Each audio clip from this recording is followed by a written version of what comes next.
Malampusong napaygayon sa Isabela City, Basilan ang Waste Analysis and Characterization Study nga gidumala sa Office of General Services ug Office of Environmental Management and Natural Resources. Tulo ka adlaw gihimo sa Sitio Lantong, Barangay Baluno ang pagtuon. Usa na niini ang pag-segregate ug pagtimbang sa mga basura ug gihimuan og datos. Tumong niini nga masuta ang gidaghanon og klase sa basura nga mamugna ikan sa nagkadiang sektor sa Isabela City, ikan sa mga balay, institusyon, commercial establishment hangtod sa mga barangay. Gipangunahan kini sa EU-Philippines Green Economy Partnership kauban ng DENR, Environmental Management Bureau ug LGU.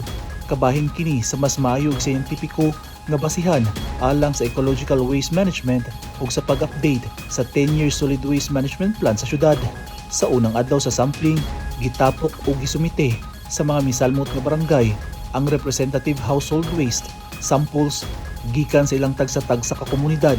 Apil na niini ang mga sample gikan sa pinili nga institusyon o establishment aron masiguro ang mas lapad nga pagtuon sa klase-klaseng waste stream sa entero syudad.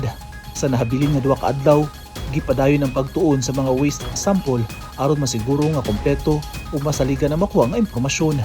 Ang matigom nga datos gikan sa tulo ka adlaw nga pagtuon magsilbi nga sumbanan alang sa pag-ila sa waste reduction, resource recovery ug waste diversion, mga laka nga mosuporta sa pagbungna sa mas epektibo nga ecological solid waste management system sa Isabela City, Basilan.